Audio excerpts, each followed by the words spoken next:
see, we already called an audible. So typically the seniors walk in first. We just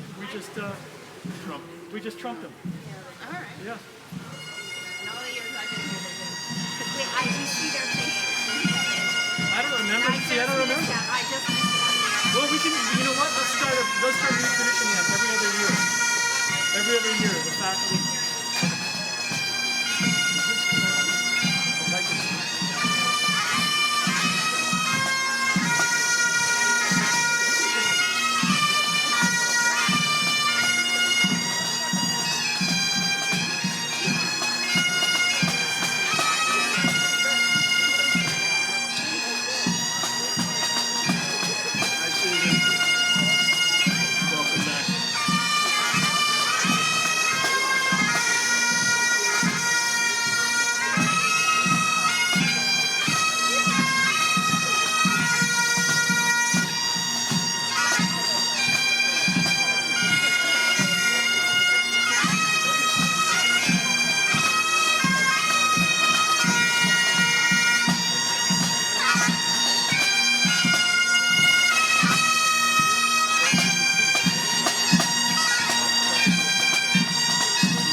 This is great to see you all here.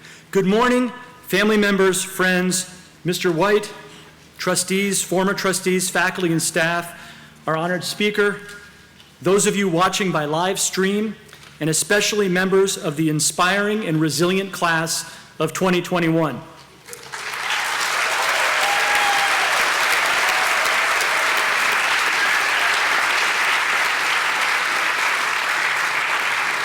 Welcome to the 180th commencement exercises of the Williston Northampton School, live and in person.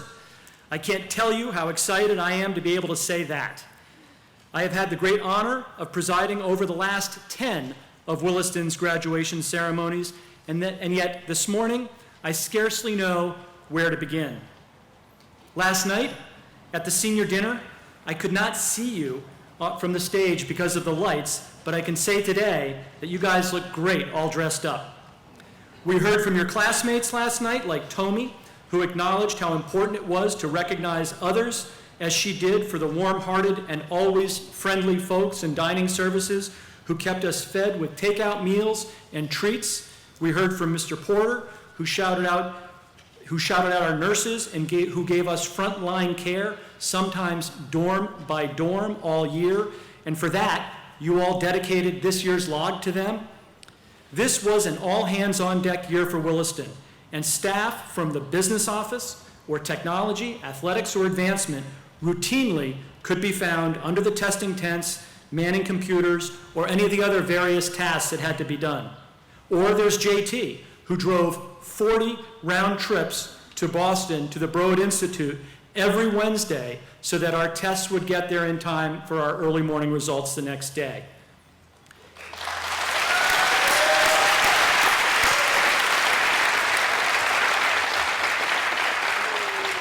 You know, it's easy to forget how much uncertainty and fear permeated the year.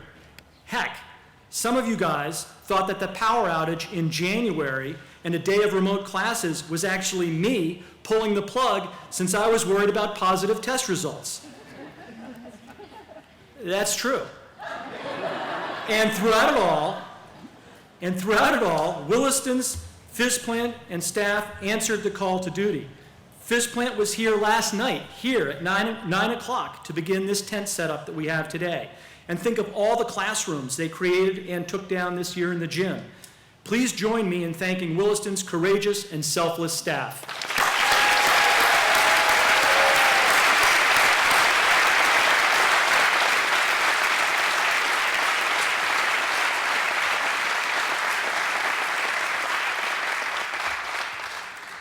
I am acutely aware that try as we have, we are not all present together, and that classmates are removed by oceans and screens as the effects of the pandemic continue to impact even this most festive and propitious occasion.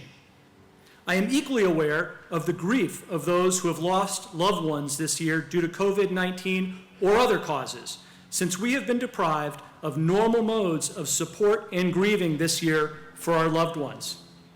This horrific pandemic, which has been particularly devastating to the elderly, means that some of you today are missing grandparents. They would be so proud of you.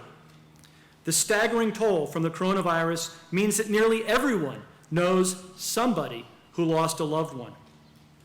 And even while we in the United States are returning to normal, we know that the pandemic still rages in places around the world. Class of 2021, we are citizens of this world, and we must empathize and offer our support with those who suffer anywhere.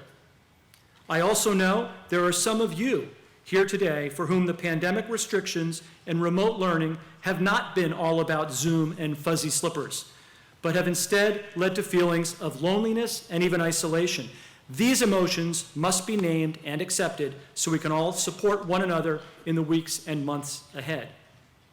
And finally, I am keenly aware that graduating today are your classmates of color, particularly your black classmates, who have courageously stepped forward to lead our community through a moment of great national reckoning.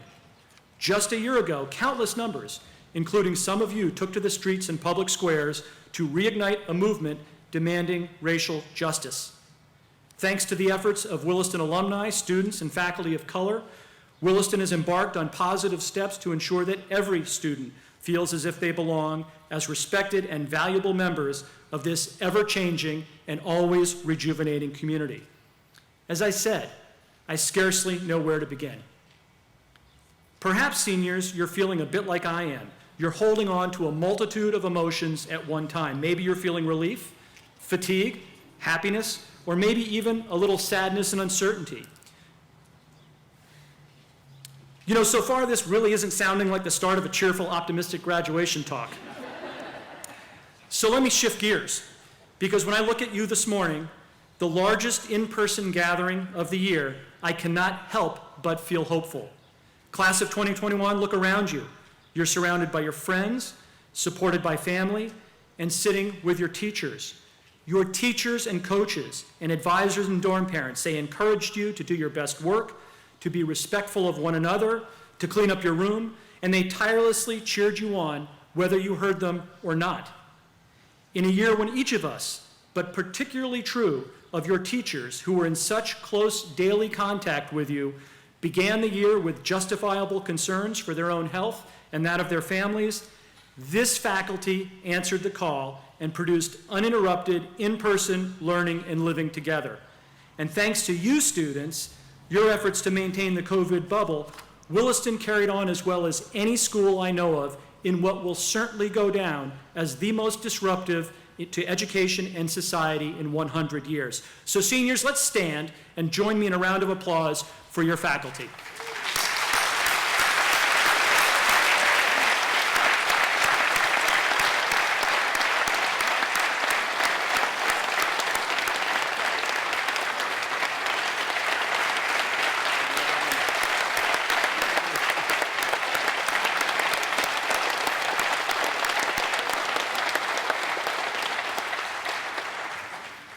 Thank you. That was also a good chance to get you to stretch because I got about 10 more pages. Just kidding. I'm going to try to get even more into the festive mood of graduation speeches, the ones that give you 3 to 5 pearls of wisdom, which you will forget before I sit back down. I'm aiming for only one, and I'm going to get there by counting down from 10. So here's my BuzzFeed-style list of the top 10 COVID-19 pandemic expressions you never want to hear again. Number 10, the Williston Compact. Number 9, maintain 6 feet of distance. Number 8, tap to allow location services. Number 7, the rule of 3, that's for boarding students. Number 6, because of COVID. Number 5, for you athletes, inter-squad scrimmages. Number 4, please answer the PCR test day survey questions. Number 3, socially distanced outdoor singing. Number 2, please pull your mask up over your nose. And finally, number 1, can you please unmute yourself? Now, you probably have your own top 10 lists, but I bet we share terms in common, if not in spirit. I saved unmute for the last intentionally. As you embark on the next stage of your educational lives, my one piece of advice to you is to unmute yourself. I don't mean that lightly, because the last thing we need is uninformed chatter. There's plenty of that on major cable outlets, YouTube, Facebook, you know what I mean. My enjoinder to unmute, however, comes with a set of conditions. Unmute yourself when you see injustice. Unmute yourself for a noble cause. Unmute yourself for a friend's performance, to show your love of family or grief at a funeral. Unmute yourself cheering on the sidelines. Unmute yourself in your future classrooms. I fervently hope that you have discovered your voices while at Williston and that you have grown to appreciate the power that your words have on others. Chosen carefully, your words soothe a friend, make someone laugh, or open a conversation. Chosen poorly, your words could hurt, offend, or mislead. And we all know that staying silent can be the most hurtful choice of all. Class of 2021, if you commit to lives of learning, to knowing history, and to separating scholarly facts from charlatan opinion, the power of your words will be boundless. Some of you may find that you have large audiences, big platforms, and big followings. I think of Gabby Thomas, for instance, Summer Olympic hopeful professional track athlete from Williston class of 2015, and she has about 15,000 followers on Instagram. That seems like a pretty big number to me. Our speaker today is also an alumna from the Williston class of 1987, and she has spent her professional lifetime with an unmuted mic. Susan Del Percio has 37,000 followers on Twitter, so she has a big platform. Now, I got to know Susan way before she knew me, since I confess to being a slightly addicted viewer of MSNBC's Morning Joe, where she is a frequent guest and where my interest in politics and love of coffee converge. Susan came to Williston from Long Island, and in hindsight, she would probably describe herself as a fish out of water in terms of the teen culture at that time. The New England boarding school back then was quite a bit more inward-looking than it is today. So when Susan showed up sporting a rhinestone 516 lapel pin in honor of her Long Island area code, her Williston peers looked at her a little funny. Of course now, area codes appear everywhere, from Instagram bios to tattoos, so maybe, Susan, you were just ahead of your time. Susan is a businesswoman who runs her own eponymous strategy and communications company. She is a nationally recognized crisis management expert and is a political and policy maven who contributes regularly to myriad news outlets. Having consulted and worked for major political figures from both sides of the aisle, she is especially well suited to talk about the issues that you seniors will confront. I'm delighted to welcome Susan Del Percio back to Williston as the keynote speaker for the graduating class of 2021. Please join me in giving Ms. Del Percio a warm Williston welcome.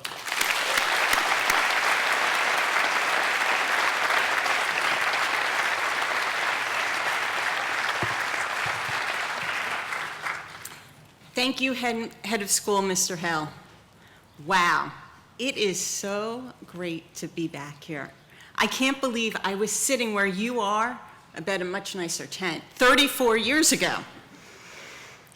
So let me start off. Congratulations, class of 2021. Congratulations to the family members and the loved ones of the class of 2021.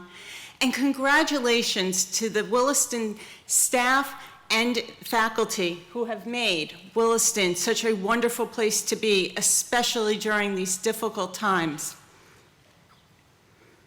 I'm sure when you all look back to a year ago, you were wondering if you would be able to enjoy the ceremony in person. And I'm so happy we could all be here today. When I was thinking about what to say here today, I decided to go to the source. You see, I have one nephew who graduated virtually a year ago, and another one who's graduating next week. In separate conversations, they both said the same things. Don't talk about COVID. We know what we went through. Don't rehash it. Then another one said, don't talk about politics. Yeeks. That's what I do. I do crisis communication and politics. They kind of left me ham-handed. So while I was appreciative of their voice, I just wanted to I started to look at the blank screen and think, you know, I can't believe one of them thought I would talk about politics at a high school graduation. So when I started thinking about what might interest you all today, I started to have a lot of memories flood back. When I came to Williston, I was a junior. I had never even knew what boarding school was until 3 months before. The idea of boarding school was foreign to all of my friends. As a matter of fact, the only real thing they asked me is, why are your parents sending you away? They didn't understand that I actually wanted to go. Yet, when I came to Williston, it seemed like all people had were questions. Yes, there was the 516 pin, and there was the horrible Long Island accent that certainly drew attention. But I think, like all of you, they were probably just trying to figure out how would I fit in into their environment. Williston is a fine community, but there is a much bigger world out there. You will come across many people that you do not like and you do not agree with, and that's okay. But what you must do to move forward is to listen to what they have to say. Because while, and I learned this in politics, you don't actually have to like somebody, but you do have to listen and respect their point of view. And that will lead to much more productive relationships down the road. Now, being an active listener is not as easy as it sounds. In fact, sometimes learning how to listen is because you've been embarrassed by the fact that you weren't paying attention at all. I had Mr. Shaler for English, which the faculty and some alumni will remember him. I really didn't think he liked me, especially when he threw my shoe out a window. So I must have been daydreaming or something and having my shoe flip on and off my heel, because like a jackrabbit, this man dashed across the hall, grabbed my shoe, threw it out the window in no time flat. I was horrified, especially since I couldn't get it until after class. See, I hated writing assignments, which is not a good thing in English class. But after the shoe incident, I started to pay more attention, and I started to get better at writing. Even when I made it to college, I got an A on my first essay. I was shocked. And now, thanks to a really, really good editor at NBC News, I'm a columnist there. Now, professionally, I have never seen a television host grab someone's shoe and throw it across the set. But I have seen people go down in flames because they were more concerned about what they wanted to say instead of listening to what they were being asked. As a political contributor at MSNBC, we typically get our questions, or topics rather, ahead of time. I do my research, you get some data, you spend time boiling it down into a few keywords and a few numbers that you can kind of have a little cheat sheet for. And you go on set because you're there to inform the viewers. But you know what? Sometimes things go wrong. A host goes rogue, or there's breaking news, and you have to adapt. That's part of the job. What's not part of the job is showing people how smart you think you are. What is part of the job is listening to people and providing an informed discussion. Now, often, those people who show up only wanting to say their talking points, by the way, they rarely ever get asked on again. So you can see, I put a very high premium on listening, as I hope you do. This also means listening to yourself. You know that little voice that sometimes you hear when something difficult happens, a problem or a challenge? I learned long ago to listen to that voice. Now, yes, sometimes it's mischievous, which explains lots of purchases that are hanging in my closet that have never been worn. But more often than not, when confronted with a challenge, if you listen to that voice honestly, it can help you guide you through a lot. I got the most important phone call of my career about 10 years ago. It was a booker. A booker, by the way, is someone who basically just calls you to show up on a television show. I got a call from a booker saying, could I appear on the Dylan Ratigan show? I had never been on national television before, even though I had done lots of local TV. I had always said no. The reason? Because I was scared. So I told the booker, give me an hour, I'll get back to you. I have to change some things in my schedule. Clearly a delay tactic. I hung up the phone, and I gotta tell you, I was nervous. I even started shaking, I was by myself. I quickly Googled the Dylan Ratigan show and looked at that screen and said, there is no way I can do this. There's just no way. I sat down and I started writing the pros and cons out, and the only con that came often was I was scared. And that's when I heard that voice that said, if fear is the only reason you are saying no, that is unacceptable. For some reason, I listened to that voice, I called the booker back, I said, yes, I'll go on. The next day, I get seated on the set, very fancy for me, I'd only done local things.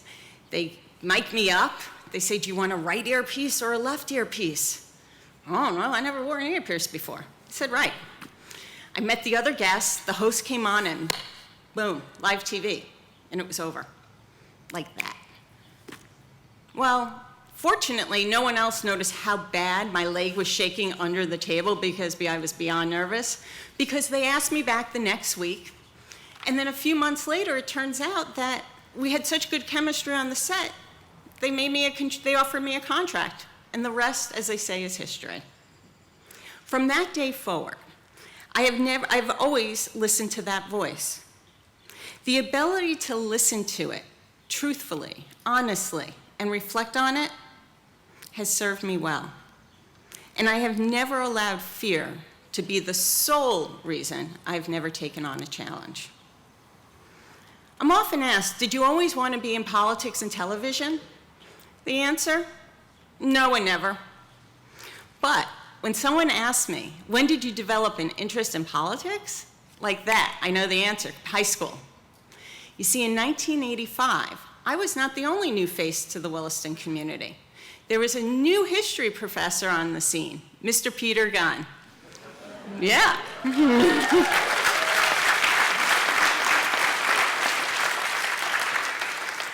Now, while I enjoyed history, what really caught my attention was we were talking about politics and understanding the political spectrum. And there were two things that really stuck out with me. The first, and I do this all the time, even when I'm speaking to college students, is Mr. Gunn came in the room and he drew on the chalkboard a straight line. And he said, far left, far right. I'm taking notes.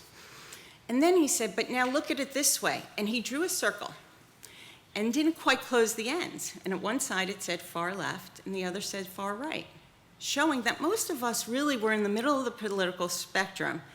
And yet the far left and the far right had a lot more in common than we thought. Because while they didn't agree in principles, they fell much closer in the spectrum of all of us. Now, the other thing has stayed with me throughout my time is a book that he taught from, Howard Zinn, People's History of the United States. Now that book, I don't like. As a matter of fact, I still don't think I agree with a lot of it, but I still have it because it taught me to challenge the way I think. It gave me an opposition view and challenged me, and that is the thinking that has really helped me throughout my career that I hope helps you through yours. Now, trust me when I say, the fact that I went to a communications college and got my master's in political communication was a total fluke.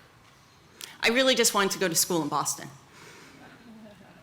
But it turns out later, when you reflect, yeah, it may have been a fluke, but that foundation for my career was set here at Williston.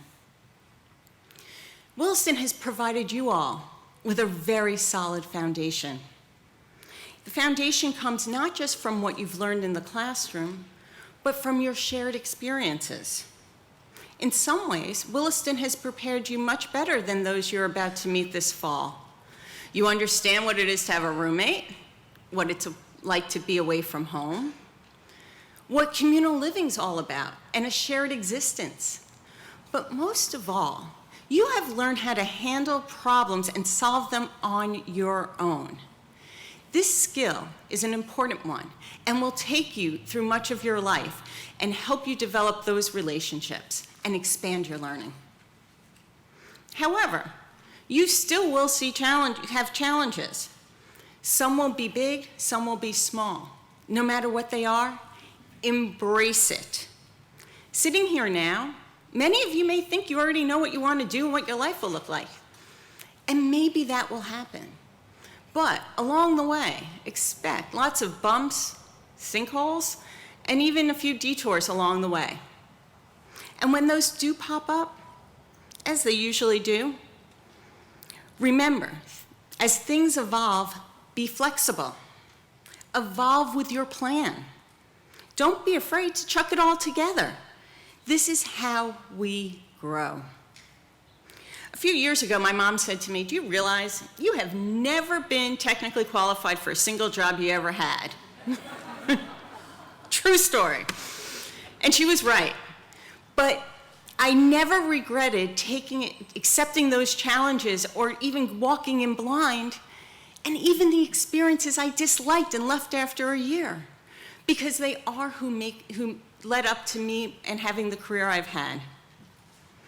Expect the unexpected, as the saying goes, because no matter how much you prepare, things will go wrong. It's how you adapt that matters. It's what you learn that matters. And here's the hard truth. You will fail. At least I hope you do. I know, not inspirational, but hear me out. It is imperative that you know, that you truly understand, nobody achieves great success without failure. It's the thing that keeps us real. It motivates us. It's what makes us human. Every failure, every experience can offer us a lesson about ourselves, our path, our choices. Failing is human. What separates us is how we handle those failures, how we pick ourselves up and move forward. You are all so much more aware of the world and what is possible than I was 34 years ago, and I am so impressed with that. With that, though, you have a responsibility to expand your knowledge, to expand your awareness, and learn. Ask lots of questions, but really listen to the answers. Follow your moral code, always. Never be afraid to try because you are afraid to fail. To fail is human. To succeed in spite of those failures is what makes us remarkable. So go out there, class of 2021, and be remarkable. Congratulations.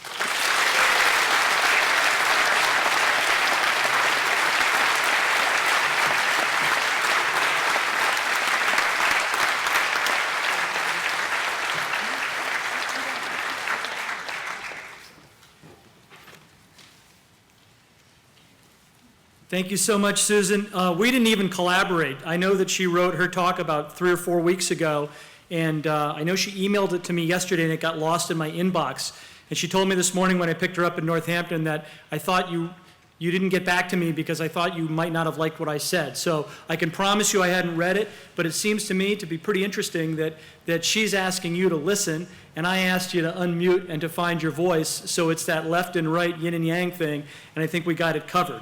Right now, it's my pleasure to introduce Ms. Ann Pickerel, Assistant Head of School, for the announcement of prizes. Ms. Pickerel.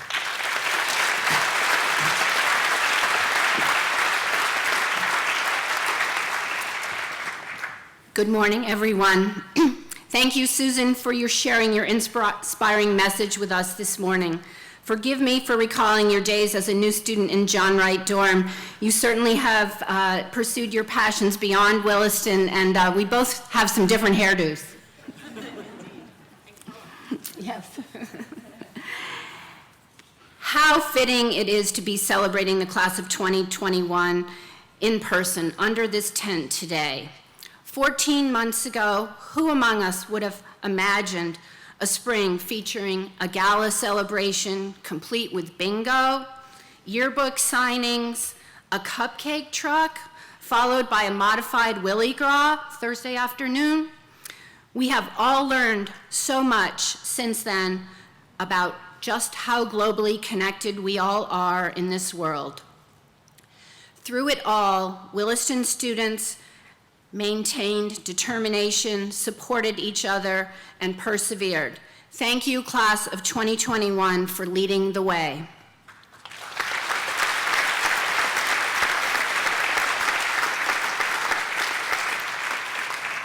We all were having so much fun enjoying each other's company under this tent last evening that one of our school traditions was somehow forgotten. So I would like to bring your attention to the class of 2021 fence that will proudly be circling the Williston campus, right here behind Susan and John Hazen White.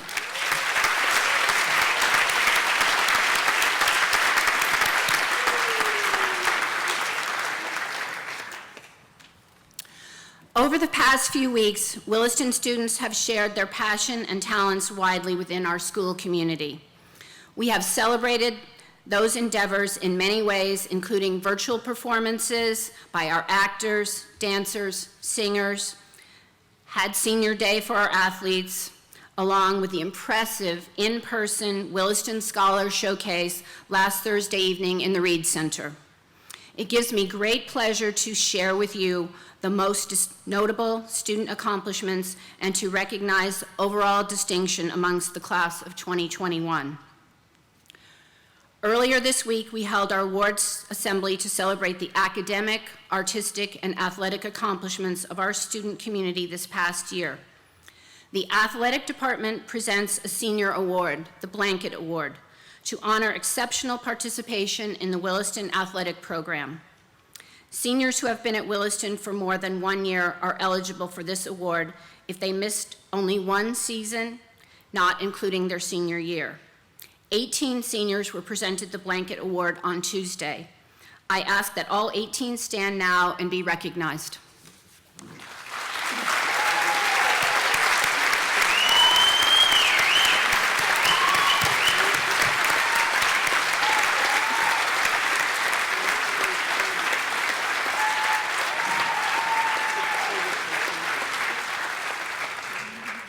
I would also like to acknowledge the senior recipients of our top 4 athletic awards and ask those individuals to stand now and be recognized.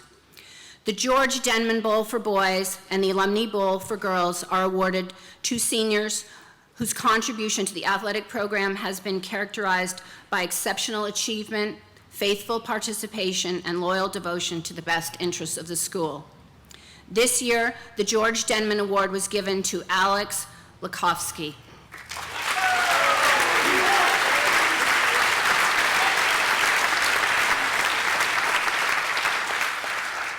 This year, the Alumni Bowl was awarded to Molly Kinzel.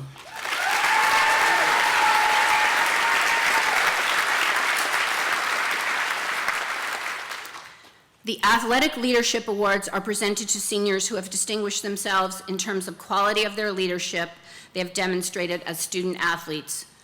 The recipients exemplify what it means to be an outstanding teammate, competitor, and representative of the school. Their selfless leadership, sportsmanship, and integrity have provided inspiration to their coaches and teammates throughout their time at Williston.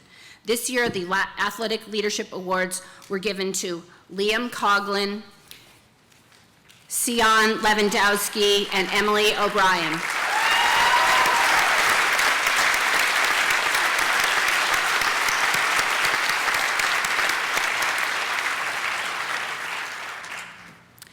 Before presenting the senior class prizes and awards, I'm pleased to make announcements about the Williston Scholars Program. This year we offered 7 courses within our Williston Scholar Program, and there are 11 seniors who will be recognized at this time for their exemplary work. As I read the names of these seniors, I ask that they come forward to receive their certificates from the director of the Williston Scholars Program, Kim Evelti.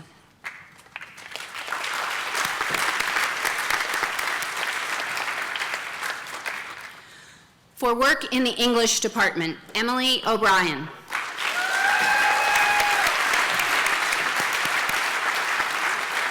For work in the language department, Anna Richardson.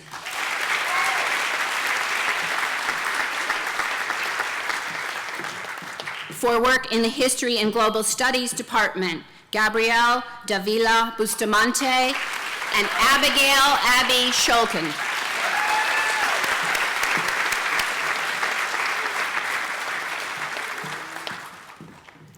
For work in the visual arts department, Melissa Mel Baseman,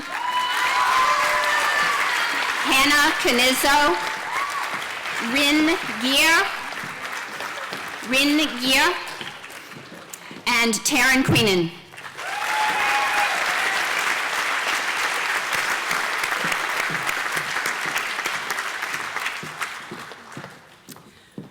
For work in the performing arts department, Hannah Canizzo, Jillian Dietz,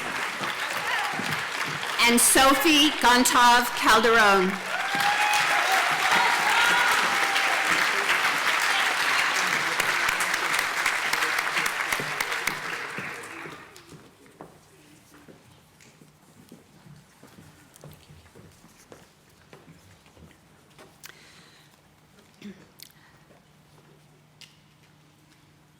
The following are the senior prizes awarded each year at commencement, as voted by the full faculty and presented by head of school Robert Hill. The Tara Katzner Memorial Prize is awarded annually to that student who best exemplifies the qualities of perseverance, determination, and dedication. This year, the prize is given to Rin Gier.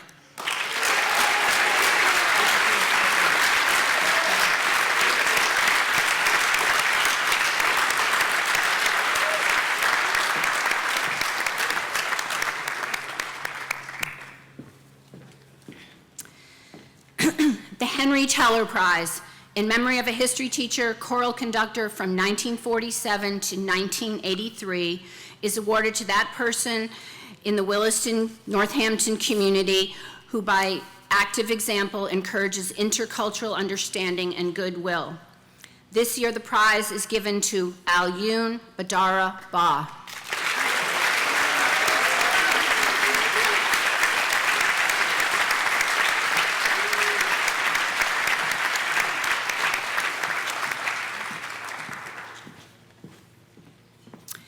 The Henry E. Donay Jr.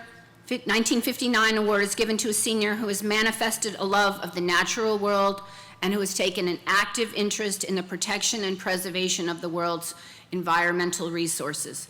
This year, the prize is given to Sarah Johnson.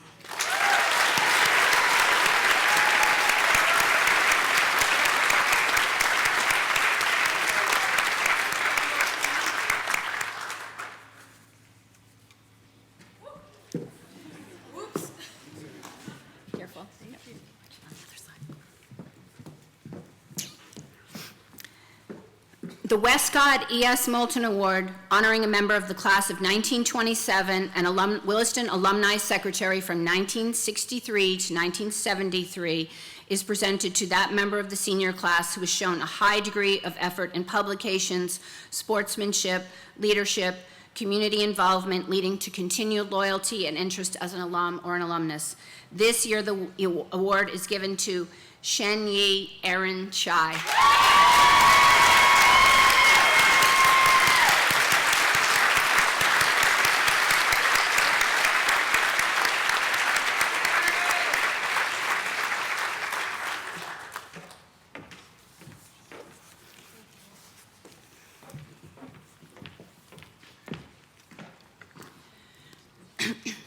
The Tim Wallace Class of 1962 Prize was established in memory of an English-speaking Union exchange student. The prize is given at commencement to that senior who gets much from the school because he or she puts much in. This year, the prize is given to Sonia Whitman.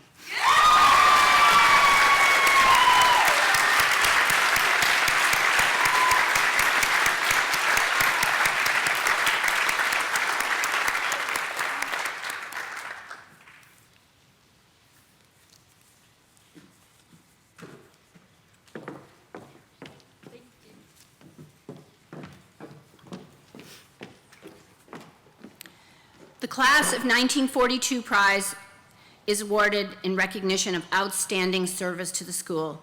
This year, the prize is given to Sion Lewandowski.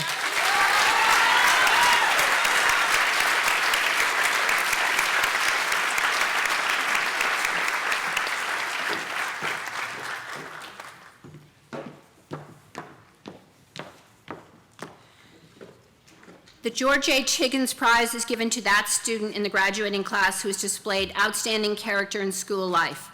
This year, the prize is given to Sophie Gontov Calderon.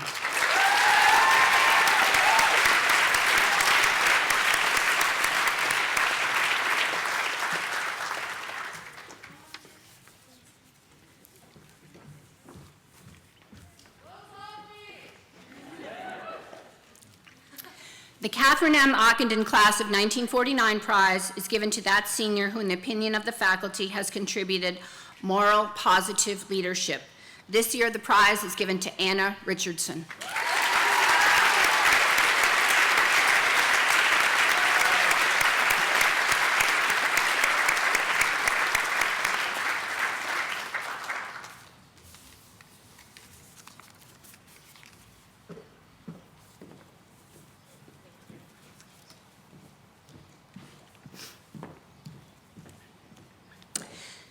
The L.G. Treadway Citizenship Prize, established by Richard Treadway, class of 1932, in honor of his father, is awarded to a senior who has been at the school for at least 2 years, who has maintained a strong scholastic standing, who has given promise of future achievement. The chief qualities to be considered are personal integrity and contributions made to the best citizenship of the school. This year, the prize is awarded to Na Kyung Lee.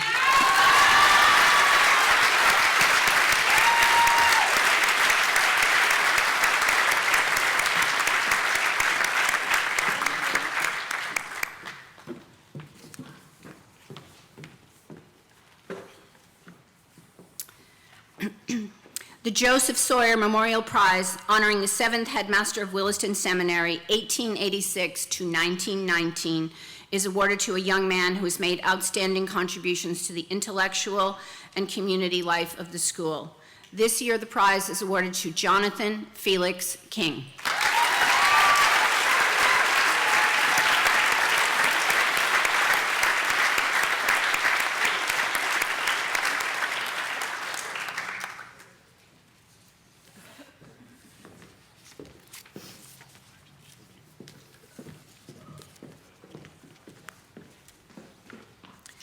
The Dorothy Bement Prize, honoring a co-founder of the Northampton School for Girls, is given to the young woman who has established excellence in her academic endeavors and in her contributions to citizenship and the overall life of the school. This year, the prize is awarded to Molly Kinzel.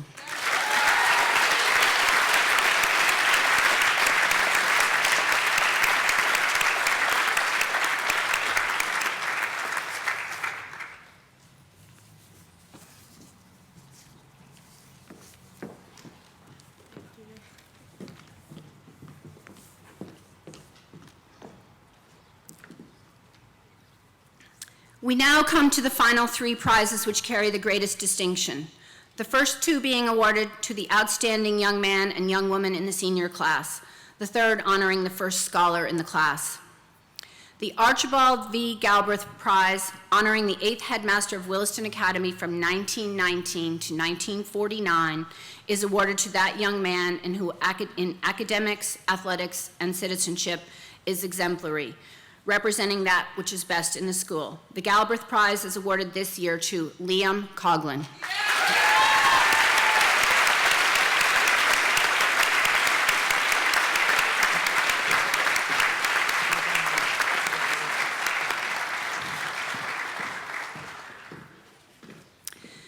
The Sarah B. Whitaker Prize, honoring a co-founder of the Northampton School for Girls and co-principal from 1924 to 1962, is also known as the White Blazer Award.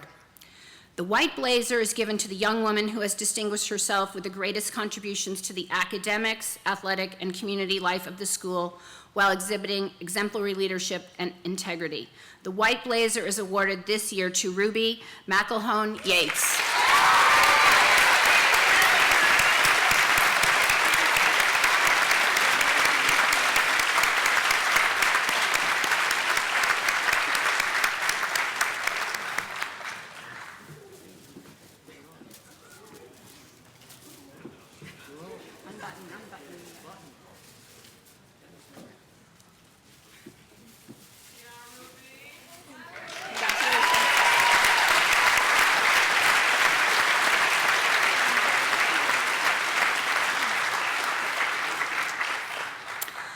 The Valedictory Prize is awarded to the first scholar of the class.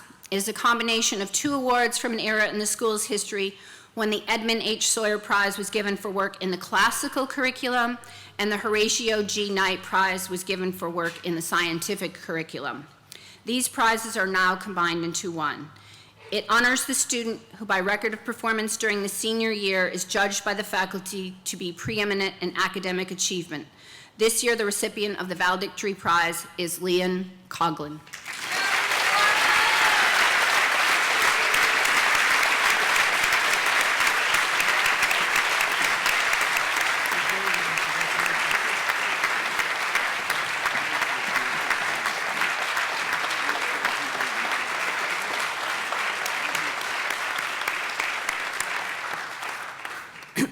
On behalf of the faculty and staff, congratulations and best wishes to the class of 2021.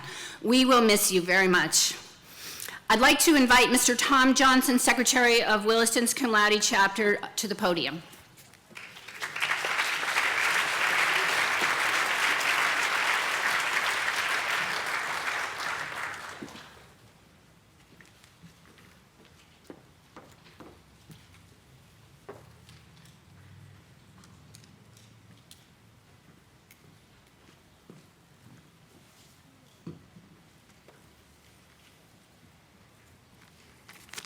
Good morning.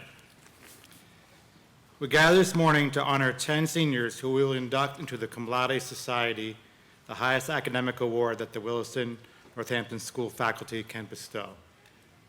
In celebrating such academic excellence, we celebrate our fundamental mission to inspire students to live with scholarly purpose, intellectual passion, and personal integrity. The Cum Laude Society is a national honor society modeled on Phi Beta Kappa. Williston Academy joined the society in 1921. The Northampton School for Girls received its charter in 1951. And in 1971, the society granted the merged Williston Northampton School a new charter. All of us gathered here can take inspiration from the three ancient Greek words that form the motto of cum laude. Arete, meaning excellence, dike, meaning justice, and time, meaning honor. Excellence, justice, and honor can characterize the life each of us chooses to lead, and the faculty applaud everyone here who strives to live a life so inspired. Moreover, we thank your families. We hope that they will enjoy today as a reflection of their influence upon your lives. Please remember to thank all of those people who have helped you grow your roots and your wings. As we nurtured your curiosity and persistence in the search for truth, beauty, and justice, you have taught us much about language and art, about math and science, about history, philosophy, and faith, and above all, about a love of learning. Because we live in uncertain times, your effort matters. You remind us that learning remains a fundamentally progressive, optimistic, and democratic enterprise. In you, we witness what can be accomplished by a wonderful mixture of human potential and hard work, and we catch a glimpse of a brighter future. May you embrace the opportunity to improve an ever-changing world. First, students inducted in the Cum Laude Society this past January will come forward as your name is called. Please line up on the grass in front of the stage to my right. Anfisa Bogdanenko.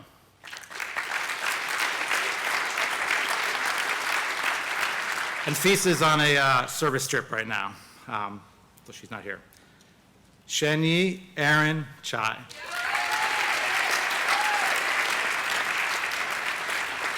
Liam Coughlin.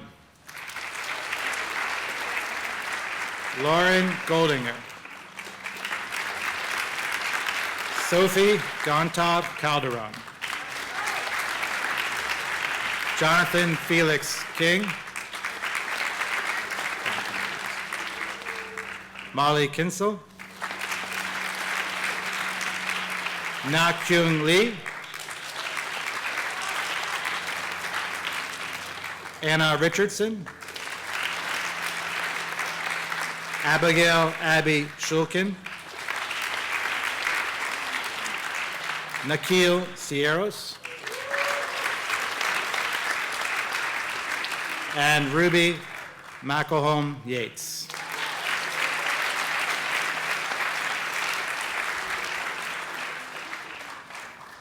So now we will welcome the new inductees to the stage. As I call your name, please come forward to receive your membership pin and certificate from President Beatrice Cody and Vice President Greg Tulea.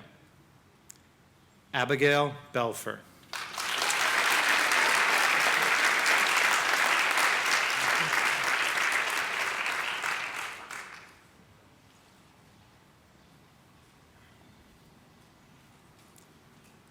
Gabrielle Davila Bustamante.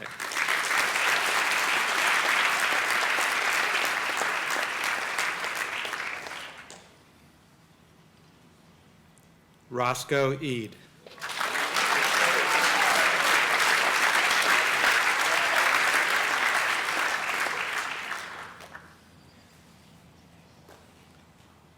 Nguyen Chong Bak. He is remote. He's remote. Nathan Schatz.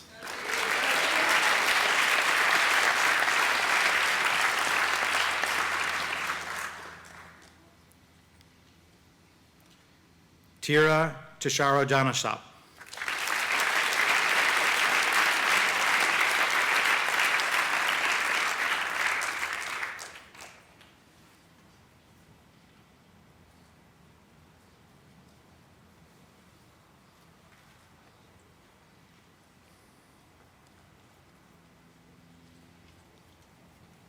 Alexandra Walls.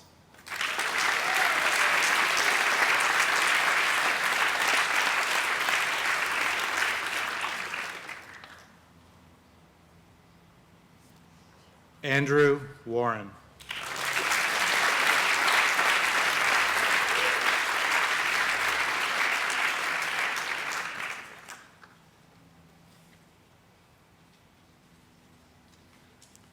Jane Wegerson.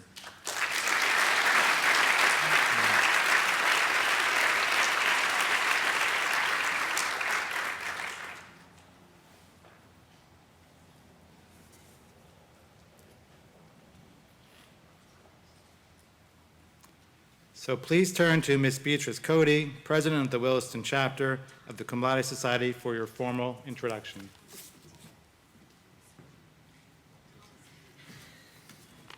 It wasn't on my list, so my apologies. Thomas Motika.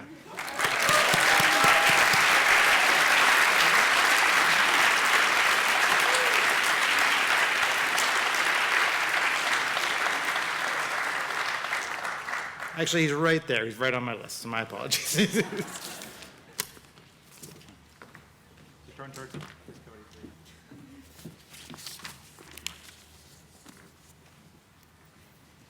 This is a beautiful sight. Your exemplary record in academics and citizenship has earned for you membership in the Cum Laude Society.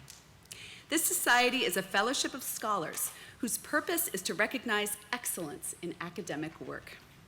It is our sincere hope that you will accept the honor of membership as a responsibility to strive for similar excellence in all future endeavors, and along the way, to contribute to finding solutions to some of the major challenges facing your generation. On behalf of the faculty, I want to thank you for your consistently strong effort. As you have pursued your goals, you have inspired your classmates and your teachers. By the authority duly granted me, it is with great pride and pleasure that I welcome you into the Williston Northampton chapter of the Cum Laude Society. Congratulations.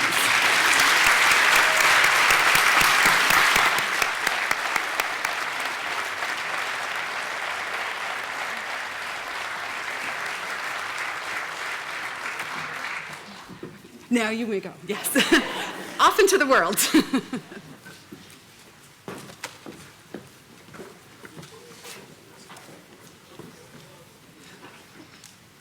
Some of the wonderful traditions that we've been able to recapture this year involve the senior class choosing their speaker last night, as they did with Mr. Porter, and then today's speaker, Mel Baseman. And so, Mel, I'm going to ask you to come up and give the address to your senior class, the class of 2021.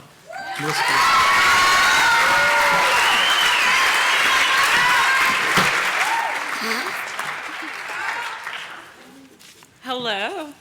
Let me get my papers ready. Hello, class of 2021, families and friends. My name is Melissa Baseman, and I'm your beautiful graduation speaker. Before I start my speech, let me explain how I ended up being the stage. Usually, people volunteer themselves to be the speaker, and our class votes among those who volunteered. Well, no one in our class volunteered. So one day I get an email from Ms. Motika saying, Coach K wants to talk to you, but you aren't in trouble. Okay, when people say you aren't in trouble, it's a nice way of saying you are in trouble. And I started thinking of all the possibilities. Well, what could I have done wrong? Did they see any of my weird art and thought it was inappropriate? Am I going to get yelled at for always being out of dress code? Did I make an inappropriate joke? Would be okay in Brazil, but would not fly here? Well, in the end, I got a surprise. They chose me among other people to be the graduation speaker. At first, I was confused. Did they realize how much power they were giving me? Don't they know I love to rebel? Aren't they scared I will pull up a weird mouth thing? Don't get me wrong, but I was really tempted to just do a weird performance where I would stand here and stare at the audience with my mad model face, like, I just want to see how everyone would behave. But I'm not doing any weird performance today, mostly because I don't want to disappoint my dad. Hi, Roger. He had enough of my craziness in the last 19 years. So instead, I'll tell you a story. One day, a man goes to the king and asks for a boat so he could go search for an unknown island. The king refuses because it is common knowledge that there are no more undiscovered islands, and the man was probably just hallucinating. All islands have been previously found and cataloged. The man contradicts the king and says that all islands are unknown until someone lands on them. The man was so persistent that the king gave him a boat. Later, the man realizes that every man is an island, and we cannot see ourselves unless we become free of ourselves. This is a tale of the unknown island by Portuguese author José Saramago. I read this on my first sophomore year back in Brazil, and I took it way too seriously. For me, the island can represent a person, institution, my hometown, a dream, relationship, and so many other things. So I always try to leave these islands in order to see them clearly and understand them. I know this can be too abstract, so the main message is get out of your comfort zone and explore as many islands, known and unknown, as possible. Also, it's about not conforming and doing what you believe in. After reading it, I promised myself that I would do, and at any chance I had to leave my island, I would do so, even if it scared me. So I got introduced to this island called the modeling industry. It felt like a perfect way to leave my comfort zone and be able to explore other islands. It also sounded great to finally use my height for something good after being called a giraffe for my whole life. Like, people in Brazil are tiny. So at the prime age of 14, I would promise I would do anything to be a successful model. Many of you probably think modeling is a beautiful, glamorous world, but oh no, it's not. I will not talk too much about that, but I'll tell you about the good part, and introduce me to so many islands. Until that point in my life, I only knew one reality, of a privileged private school kid in São Paulo, Brazil. Modeling introduced me to people with many different backgrounds, the coolest artists ever, an experience that some people will never have in their lifetime. My favorite part was how I was leaving my island every day. I would be going around São Paulo in these dope locations and studios, getting transformed by makeup artists and fashion designers. I would play a different character every day. On a Monday, I would be this adult lady who dresses fancy and like probably walks her chihuahua to get coffee. And then on Tuesday, I would be this girl going to a rave with pink wings and weird makeup. But you might be thinking, why did I come to Williston if I had this great life as a model? Well, when I said I would do anything to be a model, I truly passed on various limits. My bosses kept asking me to get skinnier and skinnier, and various times they would threaten me not giving me jobs until I was in the perfect weight. I was a gray, sad, malnourished stick ghost, but my bosses said I looked perfect, so I believed them. Even though I loved the creative job, the pressure to conform and the unhealthy influence of others about my body, as if I was an object, made me extremely depressed. At one point, I knew I needed to quit, but I felt conflicted because we always hear like the Nike logo, don't give up on your dreams. And I felt that by giving up on my dreams, I was being a failure. I tried to go back to school, but I could not adapt. So my cousin Felipe, who's here today, suggested to my parents I should move to the United States, and I'm so thankful he had this idea. I honestly don't remember that transition between leaving Brazil and coming here because of how sad I was. But thankfully, my parents took care of everything. So I came to Williston, and I'll be honest, it was terrible the first weeks. I haven't been around other teenagers in so long, and everyone and everything just sounded childish and superficial. Imagine this. I was used to hanging out with cool fashion artist people until God knows when in the morning, and here I had to check in at 11. I was also so frustrated about the rules. I have been traveling for modeling since I was 15, so I was used to being independent. But here, if I brush my teeth after 10:30, oh God, point.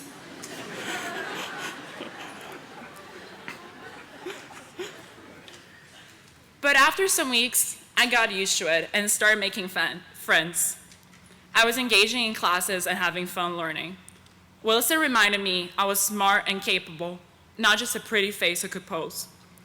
When I had my admissions interview, Miss Greener said I needed a place to be a child again. And she was right. It was refreshing to be in a place where adults protected me instead of demanding me to fit an unachievable beauty standard. I felt supported. And even though it can be frustrating to not have my freedom, it was good that Williston cut off my wings so I could heal. I felt like I lived a lot of different lives in this 19 years, so here are some things I learned while traveling through the islands. And just because I learned them doesn't mean I do them, but I try. 1, A woman named Sarah once told me to ask for snacks in a maniac voice anytime you feel threatened by a weird dude. So like if a dude approaches you, like you just go, "Do you have some snacks?" And they'll run away from you. I tried that before. And if they give you snacks, don't eat it. 2, don't try to make peace with your friend when you're mad. It's like soup. Let it cool for a while. I still struggle with that. 3, living in a dorm with 40 girls taught me a lot about various stuff, especially when dealing with toxic relationships and toxic exes. I'll just leave it at there. 4, know the days of your AP tests. I had the AP Lit test on a Wednesday, and I didn't know until Monday night. 5, if you want to rebel, do it for a good reason. 6, break the rules. Sometimes you can take the poetic license to be part of the unconforming youth. 7, it's okay to cry. Find healthy ways to cope with your feelings. Be careful and not let yourself be influenced by others. 8, everything and anything can be related to Hamlet. Being a teenager, Hamlet. Also, it's okay to pull an Ophelia and just lay in water with flowers sometimes, but be careful what people put in your drink, especially his name is Claudius, or any man in general. Sorry, that was rude. 9, use the concepts you learned in economics class with Mr. Gunn and philosophy class with Mr. Johnson and apply it to your romantic life. The supply and the demand graph is always a funny one.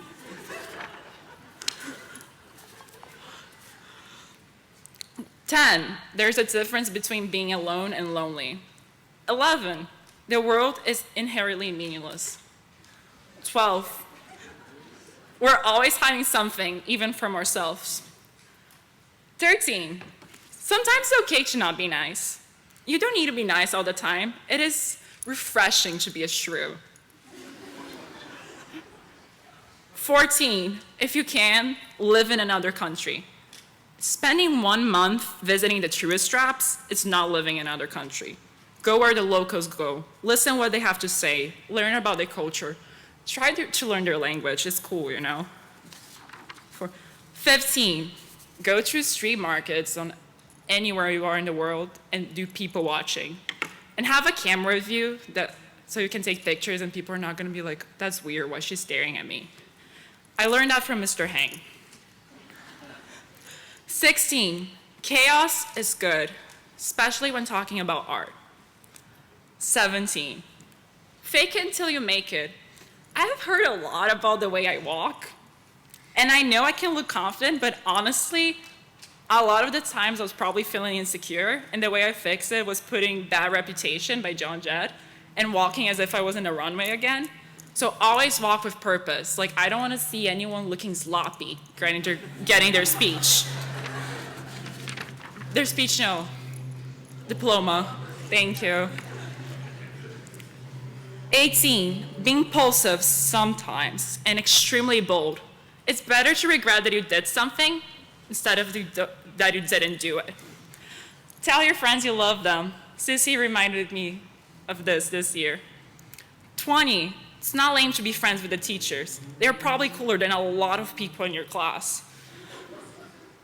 21, me, Brody, and Sarah Johnson have the coolest mascots in college. They are the camels, and I'm the banana slug. 22, try to never fit in. When I was young, I always wanted to look different from anyone else, and I would always fight if my cousin who was my age had the same clothes as me. So I always had that stuff try to be different.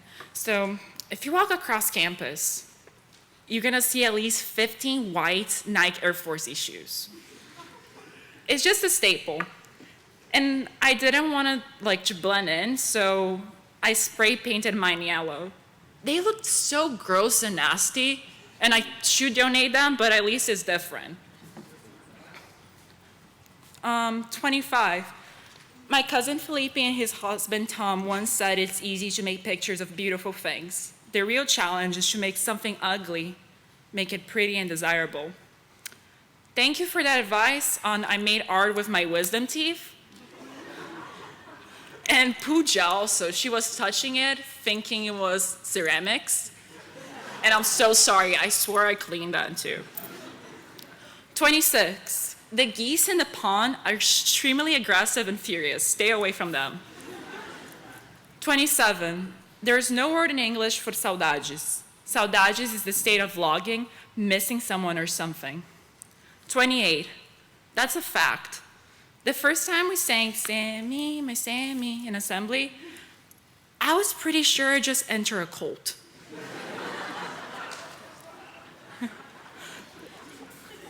29, do not rely your happiness on others. 30, one can't be an artist just for the aesthetic. One is an artist when they cannot survive without creating. 31, my mom always told me to not create little monsters in my head. For example, the voice deep down that says you're not worth it, that you look bad, or that nobody likes you, that is a little monster, and shut that bestie off. 32, talking about besties, CC and TikTok single-handedly spread the word bestie around campus. And I hate and love her for that, because I started saying it as a joke, and now I call my dad a bestie. 33, don't care about what other people think of you. I know it's a cliche, but it's always a good reminder. As my mom says, they don't pay my bills. 34, always say hi to a dog when you're walking down the streets. And if you don't do it, I'll judge you. 35, learn Williston dating behavior. If you go to Dunkin' Donuts with someone of the opposite gender, you're dating, you're married. 36, not everyone will like you, and that's okay. 37, no matter the weather, there will always be someone sitting outside Ford. 38, no matter the weather, there will always be a middle school boy in shorts. And probably, who told me that? Running to the dining hall. If you're like me and don't understand sports, but still want to socialize on campus, I suggest going to the games and narrating them in my head. So this is me, this is what I was thinking all the time I was watching people playing lacrosse. If it was a football game in Brazil, like if you ever watch soccer from other countries, you know that people like narrate it super loudly. So this was going on in my head. Deu quem passa pro Haiti, passa pro Davi, pega o goleiro, vai, gol!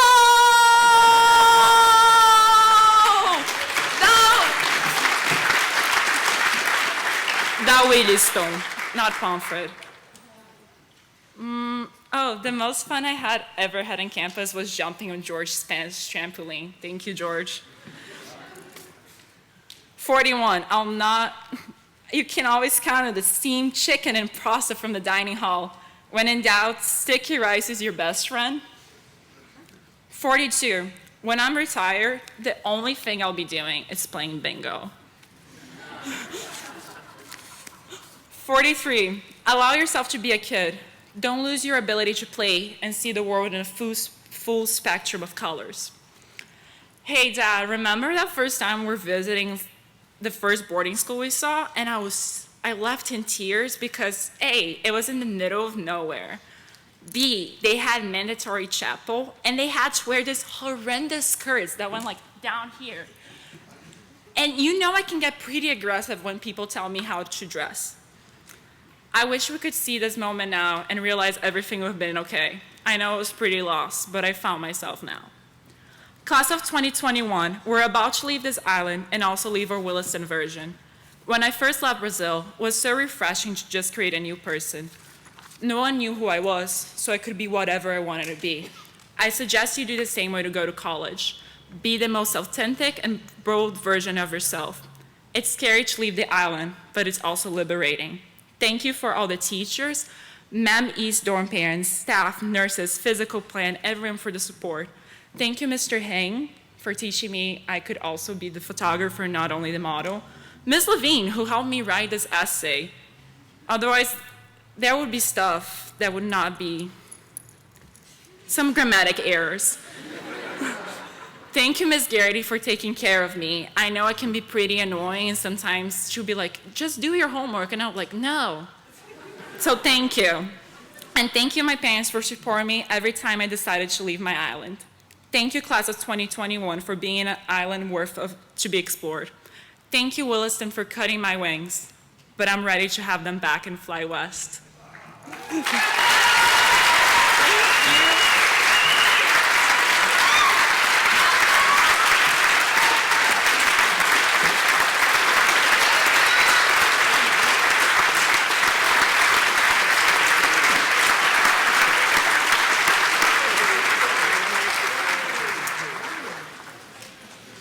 Thank you, Mel. There was a lot of advice in there. I don't know if I'm going to spray paint my New Balance dad shoes yellow or what I'm going to do. But the next thing that we're doing is what you've all been waiting for.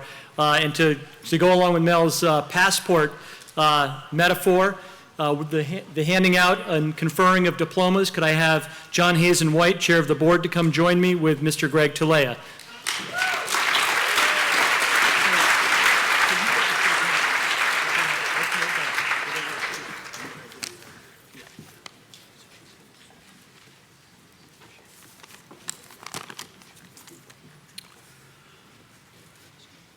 Williston Northampton School diplomas are awarded to Oluwatomisi Akisanya,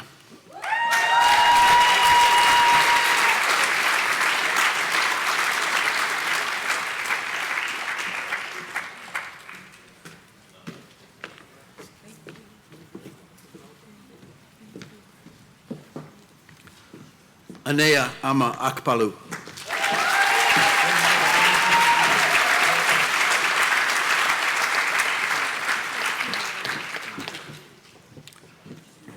Rayan Alrome,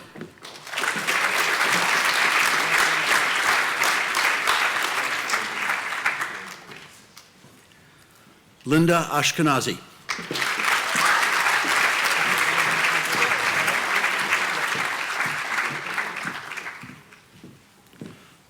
Alyun Badara Joseph Ba,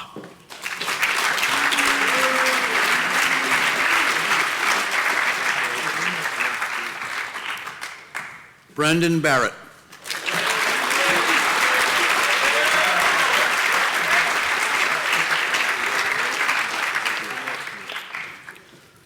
Melissa Baseman,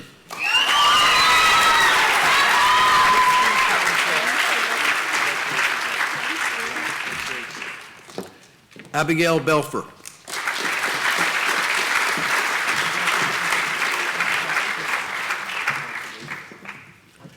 Quinn James Berry,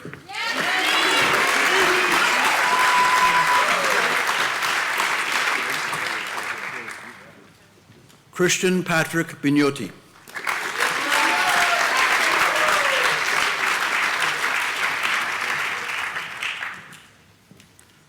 Tucker Raymond Blanchard,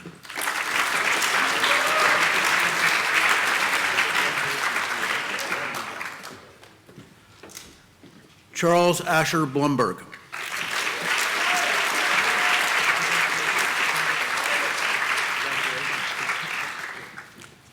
Anfisa Bogdanenko,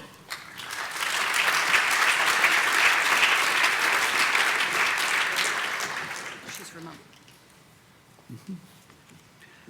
Hannah Sophie Canizzo,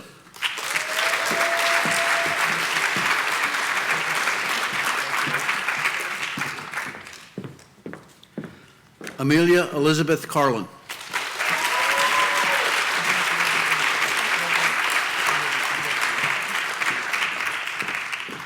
Shenyi Aaron Chai,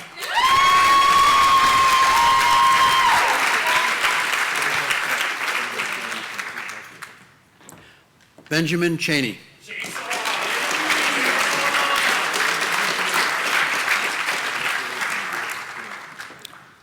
Anne Valerie Clitus,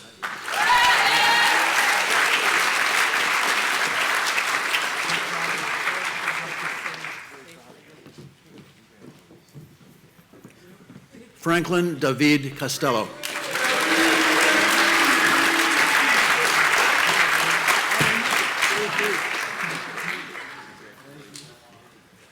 Liam Edward Coughlin.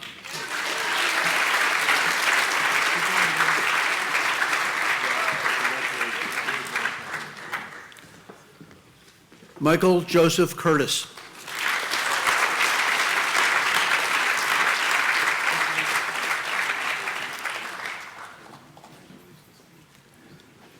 Zachary Davidson.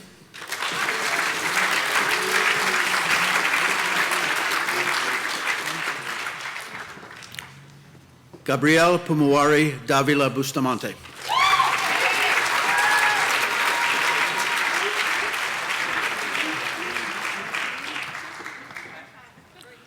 Jordan DeLucia.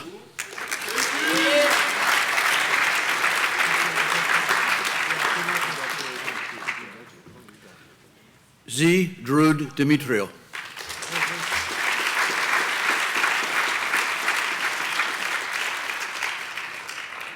Jillian Grace Dietz, with her diploma presented by her staff mother.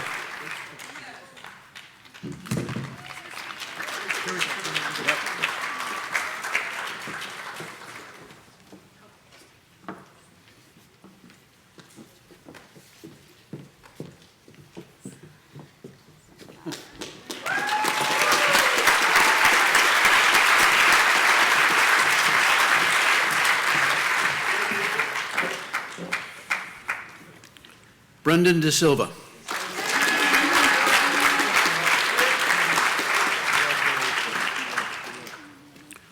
Roscoe Eade.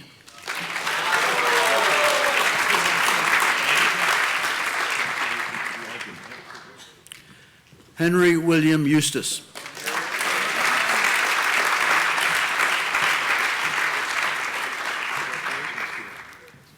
Annie Falai.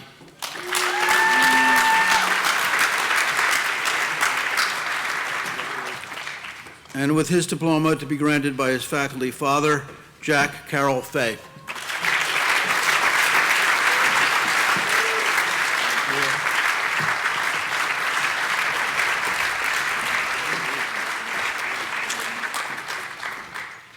Brody Gerard Fazio.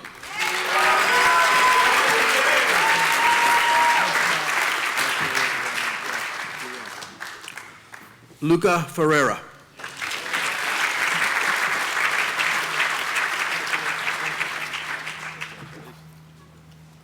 Samuel Foley.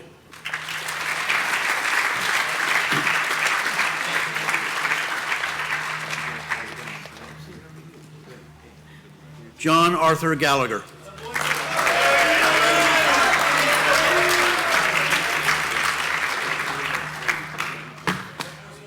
Reen Gear.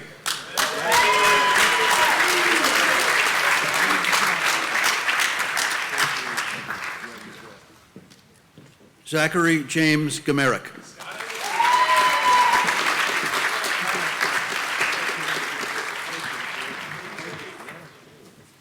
Lauren Goldinger.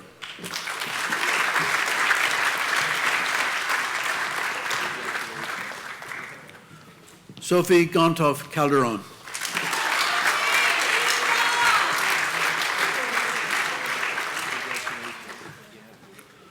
Corson C.C. Gray.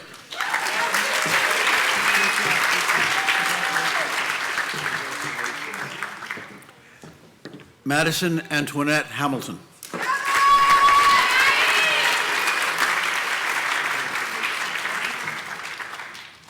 Jack Higgins.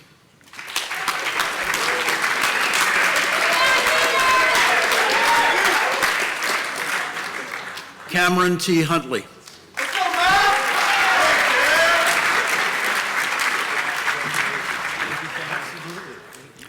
Mazen Hussein.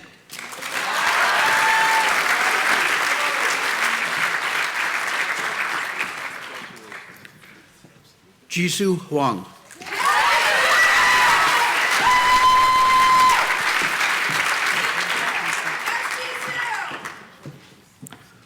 William Sheehan Jarvis.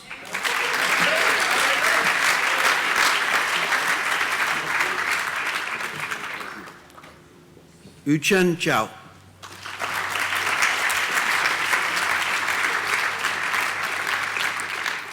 Sarah Jane Johnson.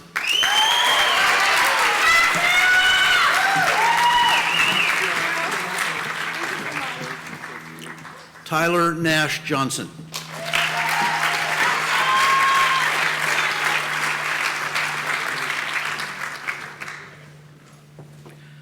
Kenshin Kadoya.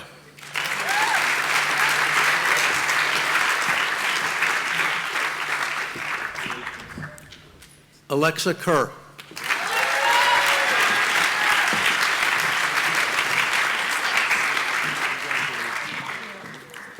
Jonathan Felix King.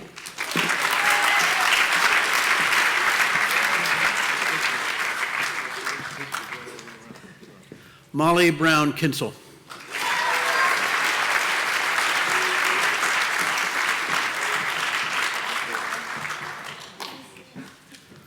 Sumner G. Kassan.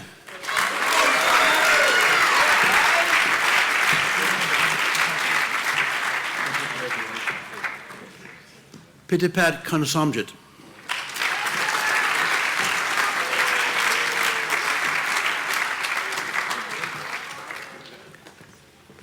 Alex Latkovsky.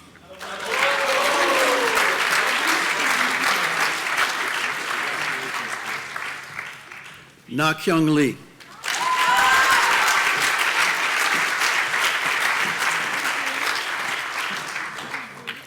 Sion Lynn Lewandowski.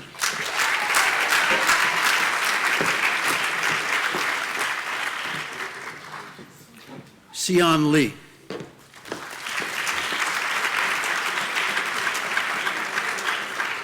Jihi Liu.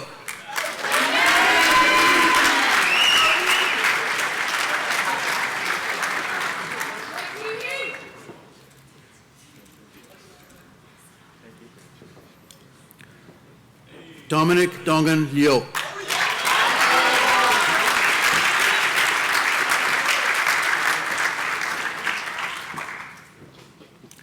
Irina Malati.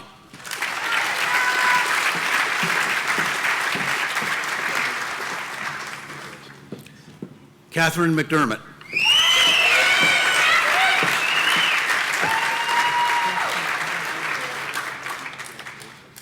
And with her diploma to be presented by her faculty father, Ruby Margaret McElhone Yates.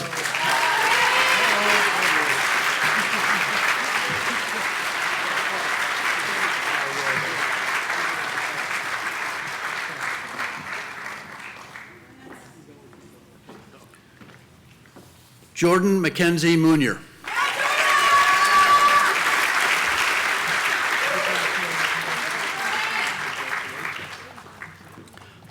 Leila Minkara.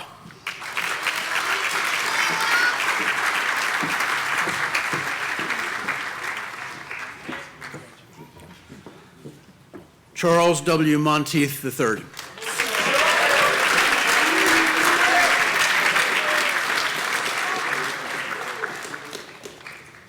Matthew Jared Moreno.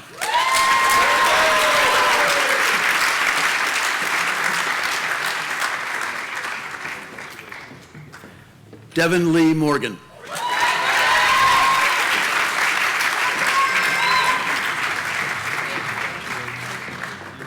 And with his diploma to be presented by his staff mother, Thomas Anthony Motika.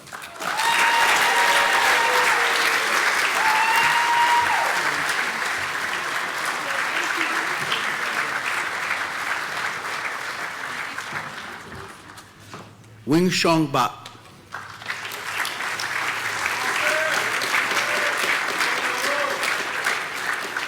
David Novotny.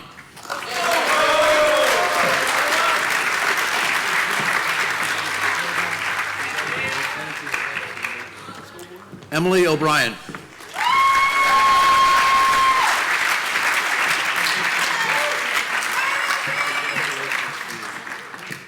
Grace Ann O'Keefe.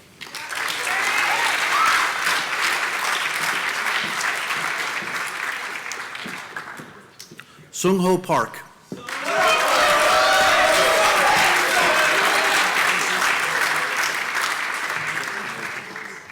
And with her diploma to be presented by her trustee mother, Jenna Perry.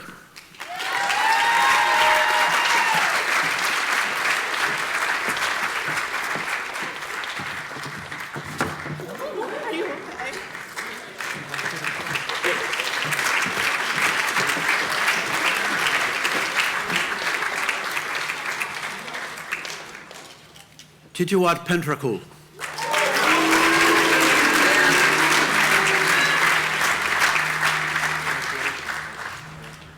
Pooja Prakash Babu.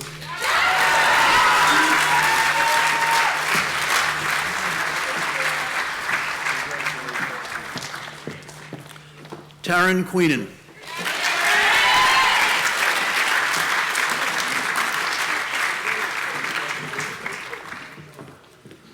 Lorenzo Raidali.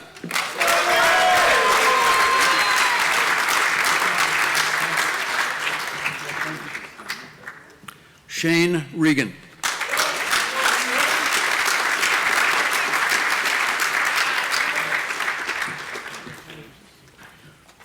Mohammed Tegan Rehandra.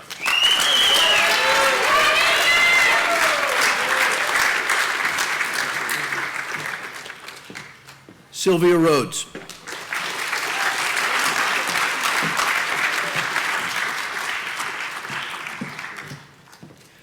Anna Richardson.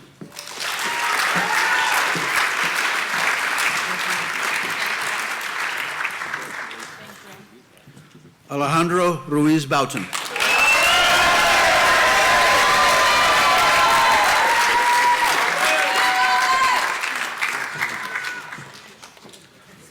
Alejandro Sanchez.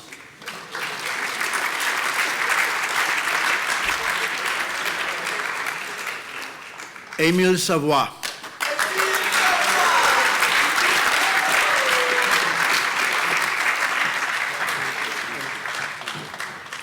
Jacob Scholkind.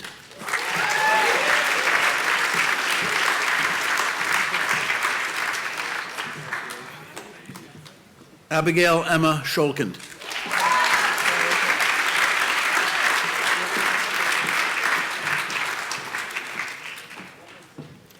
Eve Seidman.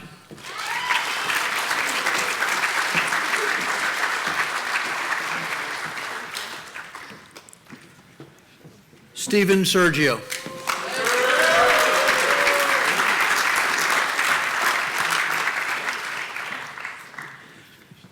Nathan Samuel Schatz.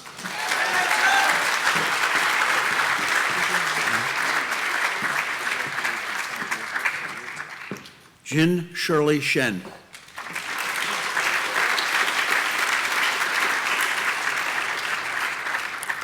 Lily Shields.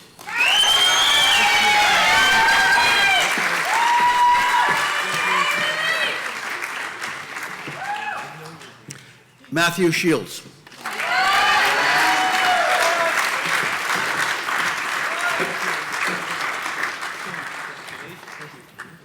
Nikhil Nikolos Konstantinos Sierros.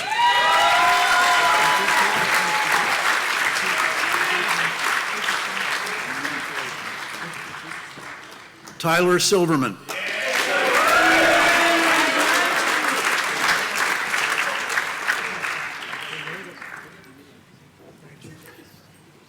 Yiching Noel Song.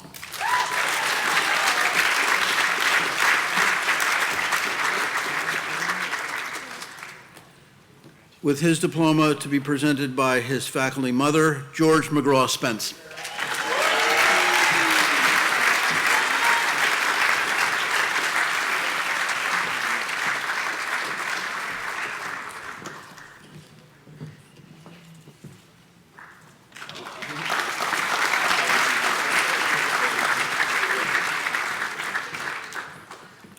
Caroline Elizabeth St. Marie.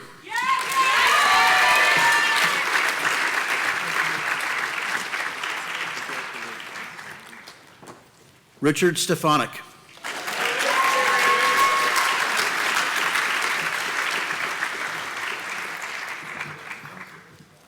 Samuel Stevens.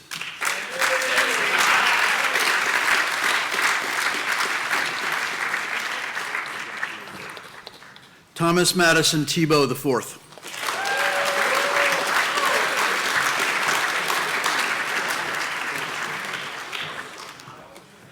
Tira Tasharo Janasup.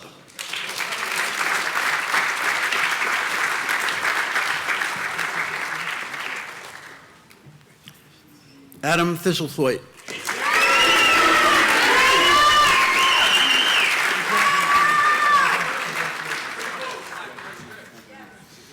Tanner Ashanti Thomas.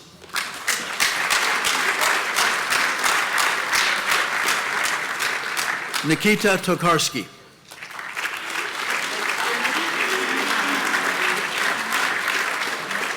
Ni Vuha Tran.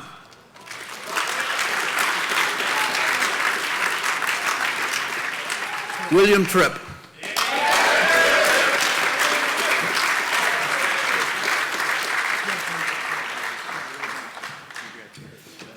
And with his diploma to be presented by his faculty mother, Charles Woodward Vacher.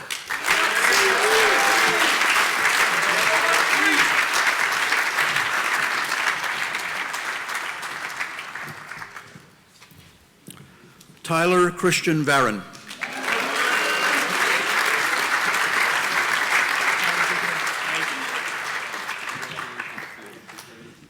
Alexandra Walls.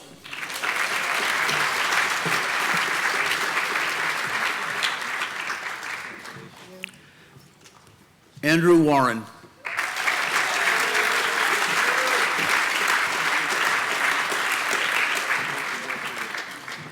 Andre Max Washington.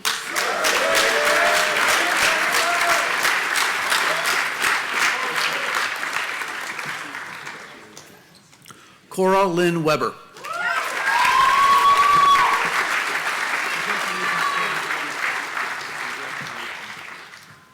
Sydney Wegner.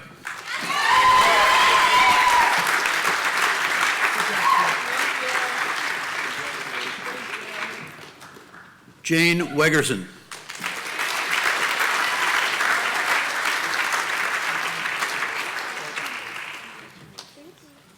Sonia Josephine Whitman.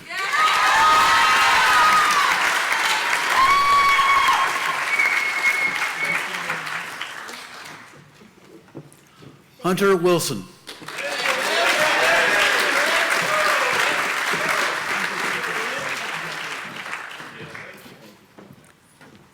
Eleanor Louise Winrow.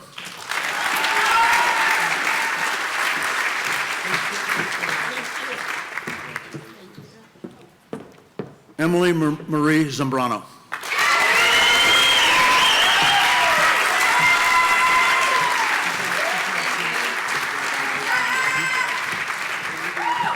Cheung Jack Zhu.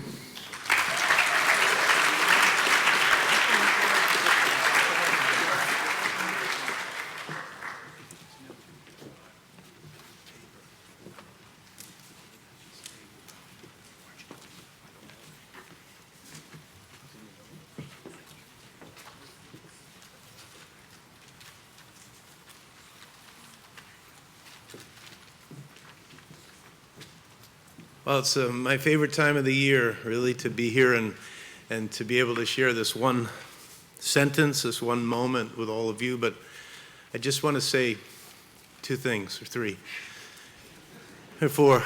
I've got, somebody asked me to John Hazen White Eyes this one sentence, so I'm going to be here for just a while.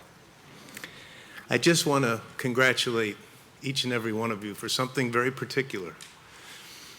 You know, this has been an incredible year, obviously for so many in so many different ways.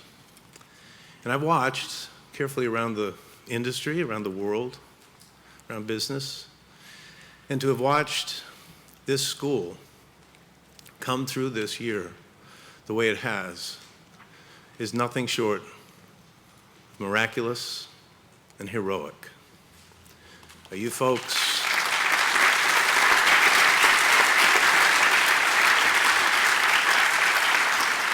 I look at so many schools that have just plain been shut down. And it's because I don't think they lived with the care and the love for the place that you all have. And the faculty and the staff and the maintenance folks have done an outstanding job. And I've watched carefully. But I've also watched what I consider to be every bit the most important part, and that's each one of you and your schoolmates. To have respected one another, to uplifted one another, and to gotten each other through. So for that, I say congratulations.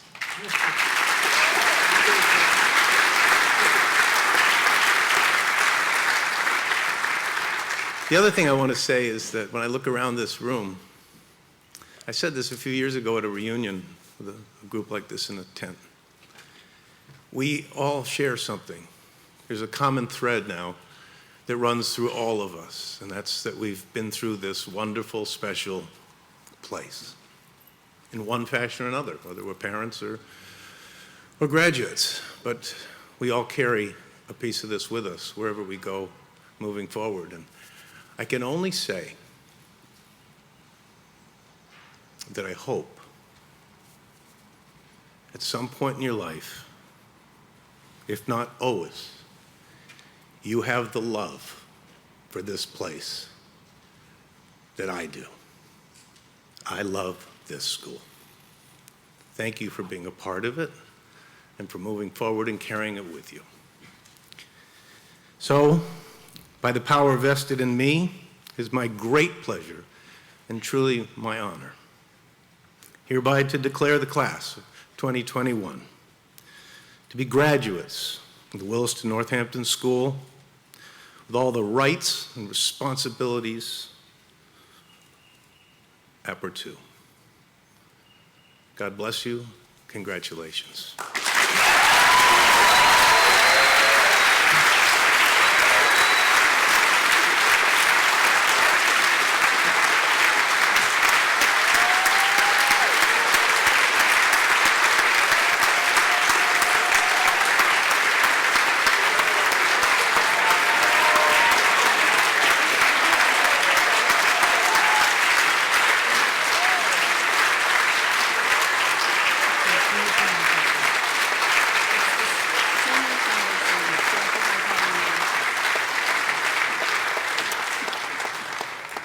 And now we have a treat from Mr. Colin Mann and the Senior Chamber Singers, which will be performed if you look to your left and right. So please enjoy. And wherever you go, may a bright sun follow you. And wherever you go, may your cares be few. And wherever you go, may the soft winds carry you through the clouds and rain for the rest of your life. And wherever you go, may a song be sung for you. And wherever you go, may you be at peace. And wherever you go, may a gentle melody embrace your life as your joys increase. And wherever you go, may you know true happiness. And wherever you go, may you meet a friend. And wherever you go, may you find a loving heart waiting there for you at the rainbow's end. Everywhere you go, may your cares be few. May the soft winds carry you for the rest of your life.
2021. Seniors, graduates, excuse me. I hope you take to heart the words and emotions that you heard today and last night in praise of your accomplishment. Graduation from high school is always a feat, and that's is always a great feat and a rite of passage. Doing so this year against all odds and the restrictions that I mentioned an hour ago, but I'm not going to say anymore, makes your success that much more remarkable.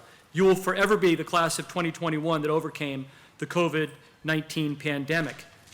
As you've heard, you have formed deep bonds at Williston. While some of those ties may evaporate like spiders' webs on the dewy morning grass, other cords will remain forever strong. Evidence of those bonds is around you today. I have to get personal and call out one in particular. Here this morning from the Williston class of 1961 is former trustee Dick Shields, who graduated 60 years ago today from Williston before serving his country in the armed forces. He and his wife are here today to see his two grandchildren, your classmates, Lily and Matthew, receive their diplomas from his alma mater. I hope each of you may enjoy such long and deep ties to Williston in the years to come. And now, before ringing the Angelus, I have a few logistical instructions. We will be having a moment of reflection with the ringing of the Angelus, after which I will conclude the ceremony with those words, and then the faculty will recess out for the handshake or elbow bump line around the circle. That's one of the long-standing, most cherished traditions at the school. Second, for all those folks who are wearing a safety fob, the contact safety fob, may I ask that you please return those to the tent from where you got them by 2 o'clock. And when you return them, please do so as a family unit or as a friend group. So you can turn them back by 2 o'clock. So thank you for that. The Angelus was presented to the Northampton School by the Student Council of 1952. Excuse me, it's the Northampton School for Girls. Some say it became the heart of that school campus. The Angelus is a bell which is inscribed with the phrase, "For quiet thought." It was sounded every afternoon, at which time students and teachers paused for a minute of silent reflection. Maria Burgi Dwight LeVacant, class of 1952, said at its dedication of the ringing, "It was rung to remind us of the necessity of thought. There is so much to think about in that brief minute of our own." Now permanently installed in the lawn by 194 Main, it has become a tradition to sound the Angelus, you wouldn't know this, at convocation and then again at commencement. It's the bookends to your senior year. As we sound the Angelus, I invite you to join me in a few moments of quiet thought.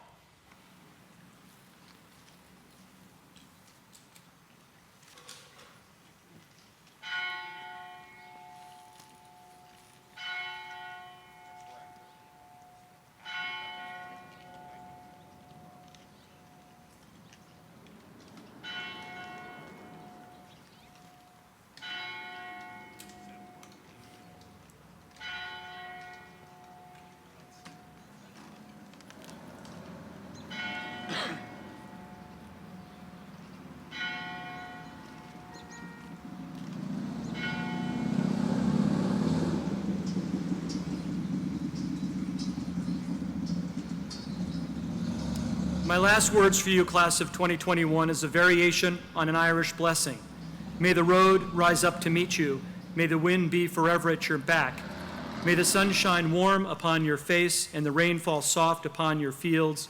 And until we meet again, may the memories of Williston sustain you. Godspeed, 2021.